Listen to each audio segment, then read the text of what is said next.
দিদির বিয়ে পর এটাই হচ্ছে প্রথম রাখি। আর এই রাখি পূর্ণিমায় কি করলাম, কিভাবে সেলিব্রেশন করলাম, সেটা নিয়ে চলে আসলাম তোমাদের কাছে নতুন একটা ভিডিও নিয়ে। নমস্কার দর্শক বন্ধুরা, আমরা রেডি হয়ে গেলাম। আমার দিদি দিকে সবকিছু জোগাড় করে নিল, এরপর রেডি হয়ে বসে পড়লাম। এবছর কিন্তু সকাল সকাল রাখি পরানো যাবে না, তাই দিদি আমাদের 2টোর দিকে রাখি। এরপর আমার পালা শেষ হয়, আমার ভাইরা রাখি পড়তে বসে। তারপর এই ভাইয়ের রাখি পড়া শেষ হয়। এই হলো আমার সব থেকে ছোট ভাই, এটা হলো আমার কাকার 2 ছেলে। তারপর 2 ভাইকে রাখি পরানো শেষ হয়। তারপর বাকি নিয়মগুলো করে আমাদের রাখি পরার জন্য আরেক জায়গায় যেতে হবে, তাই 2 ভাইকে তাড়াতাড়ি করে আশীর্বাদ করে তাড়াতাড়ি করে মিষ্টি মুখ করে চলে আসি আরেকটা বোনের কাছে। এখানে কিন্তু আবার 2টো বোন আছে, তারা আমাদের রাখি পরিয়ে দেয়। আমাদের রাখি পড়া শেষ হয়, এরপর আমাদের খেতে দেয়, আমরা খেতে বসি। সুজি লুচি আর মিষ্টি ছিল।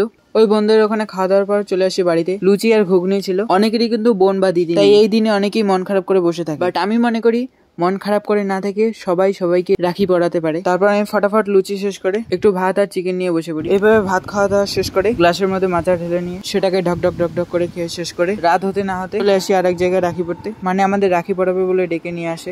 এরপর আমরা এখানে রাখি পড়ি। আর ভিডিওটাকে এখানেই শেষ করলাম। ধন্যবাদ, টাটা, বাই বাই।